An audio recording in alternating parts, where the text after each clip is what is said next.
All right. Well, welcome everyone to another Wednesday LinkedIn Live. We are featuring some of the best and brightest minds in B2B marketing, people that are making a difference in their community, in their marketing, in their company. Very excited to have today Maddy Seltzer. She's the account-based marketing manager at PitchBook Data.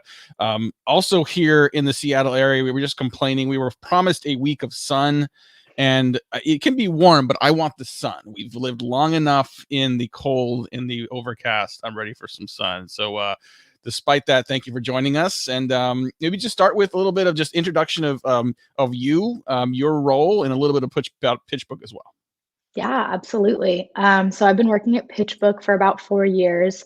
PitchBook is a research firm providing information and insights on the private and public markets. My role and kind of my journey at PitchBook was I started on the digital marketing path and owned our paid advertising tactics. And what we started to realize about a year ago was how powerful unlocking our own CRM data can be.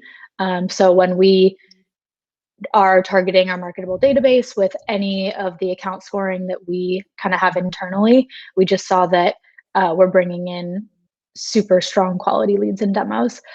So that kind of was what pivoted me towards account-based marketing and moving into that new role at PitchBook and starting to support that beyond just digital and looking at it more in terms of sales alignment and larger campaign execution as well. Cool. So you mentioned moving into that role. Talk a little bit about how the marketing organization is structured. Are you guys managing kind of a double funnel, or is it more focused on account based now? What does the team look like? Yeah, so I sit on the campaigns team within Demand Gen. Demand Gen is split between digital and campaigns and marketing ops. So our three teams are really tight and are really focused on pipeline acquisition. And I'd say that kind of our big project for the last year and moving into coming years is trying to build out that same funnel on the customer acquisition or like the customer expansion side as well.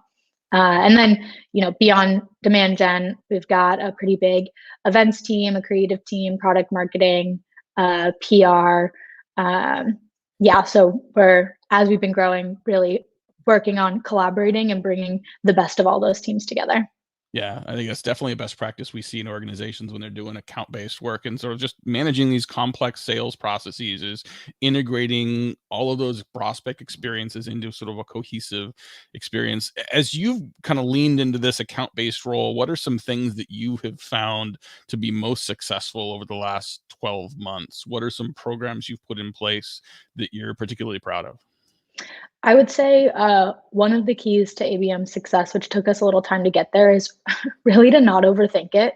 Yeah. We have a ton of content and collateral. We know our customer profiles. Like we know who we want to acquire, and just working on starting simple was something that really helped us start driving engagement. So leveraging existing content to prove out value, and then really building that relationship with sales has been probably the biggest piece as well. So one of the biggest parts of my role is just being in the room with sales.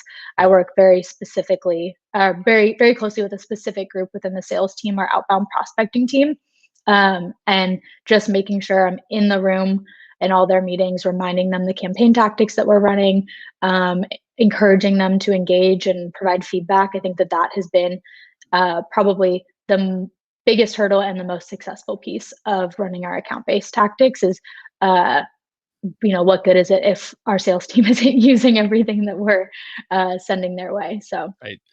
I want to ask a couple questions about integration with sales. You mentioned a couple times being in the room with sales. It looks like you're either in a dining room or a living room. Definitely not probably in a room with sales Yeah. today. This was easier, when you could literally sit with the sales organization, sit with the inside sales team, listen to calls. Very different, in the last year where we're all sort of forced to work remote. What does the virtual in the room look like? Like, how are you making sure that just tactically, operationally, you are aligned with what sales is doing? Yeah, so a lot of meetings on the calendar. So, virtual, getting in on the Zoom room. Also making sure that I'm not just kind of sitting there at the end of every meeting when they open it up for questions. I plug whatever campaigns we're doing. Ask the managers for 5 minutes most meetings just to remind everybody what's in market, encourage them to kind of engage and provide that feedback. And then I would say the other form of being in the room is we have a dedicated Slack channel that's me and these specific sales reps that I'm working closely with. And I just bug them all day long, constantly letting them know what's going on. Also, pulling in collateral that might not be related to our campaign, but making sure they're aware of everything that might be relevant in their outreach, so that nothing ever kind of slips away from them as we're releasing new pieces of content or product releases or different announcements, etc. Well, I think over communication is key, and I think they probably don't think of that as you bugging them, but more you sort of being proactive and making sure that look, everyone knows what's going on. It sort of increases the cohesion of what prospects see as well. Talk about the feedback loop there as you share things with sales, as they see content, as they apply that in the field. How have you been able to operationalize a feedback loop to constantly sort of improve on both sides, sales and marketing, what the go-to-market motions look like? Yeah, I think building trust has been a really big part of that. So early on in one of our campaigns, I had a couple of reps reach out related to upcoming product release that Mhm. was related to a couple of the accounts in the target account list. And they reached out saying, hey, is there anything we're doing here? I think that a little bit of extra collateral and focus on this message would be really helpful for our prospects. This was not necessarily the highest impact campaign that we could create, but I took, the extra time that I had that month and kind of rushed a campaign to market to help Mhm. build that trust with the sales team. On one side, absolutely, I'm tied to revenue and pushing quality accounts through the funnel and making sure that we're not, wasting time and energy. But on the other side, I'd say one of my measures of success is building the relationship, the trust, and team morale on the sales side. They do Mhm. their jobs better if they trust what marketing's doing, Mhm. and if they're happy and excited about the support that they're getting.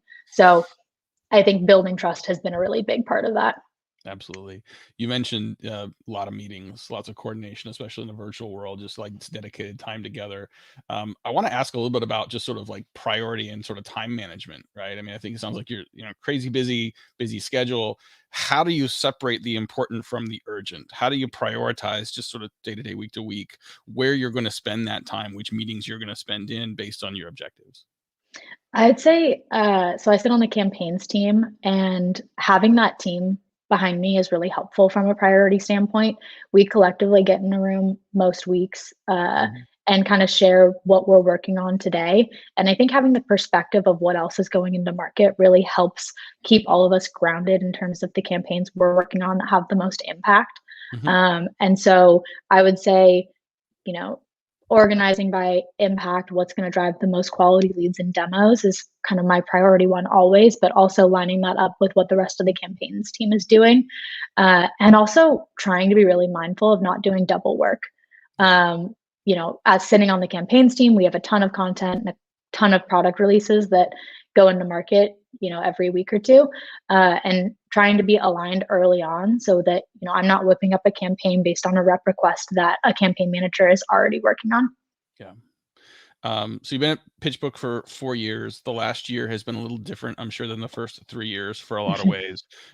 What are some things that you did or your marketing team had to do to adjust how you work in the last year, where those adjustments have become sort of welcome fixtures to working moving forward? Not just the way you work, but also just so the impact of marketing on sort of revenue objectives in the business. It's a great question. I think I've been really impressed by our team being able to still hit all of our lead and demo goals, be able to refine and make our campaign processes a lot more sophisticated in the last year. So I think we've honestly kind of just kept moving in the direction that we were going to move in. I Mhm. think that we're definitely getting a little bit better at trying to turn meetings into emails and not overbook ourselves, Mhm. which has left a lot more time to be heads down and actually working on planning and execution. Love it. Last question before we get into the infamous lightning round. We like to ask people for sort of advice for marketers starting their career. You've been a pitcher for 4 years. You started as an intern. You've worked your way up, very quickly, very successfully. Knowing what you know now, like if you were to, in a couple of weeks, like go and hang out with some kids at Whitman graduation, what would your advice be to them as they begin their marketing careers? I would say the most beneficial thing in my experience has been take every opportunity that you can to present. Mhm. I would Yeah. say that that has been one of the biggest pieces to being able to kind of push my career development. The more that you get in front of your team and present on the projects and the success you're seeing, the more that that kind of makes its way up the ladder, and then you start to get face time with more senior level leadership. And I would say that working on your presentation skills and taking advantage of every opportunity that you can to show what you're doing is a super, super great thing to work on early in your career.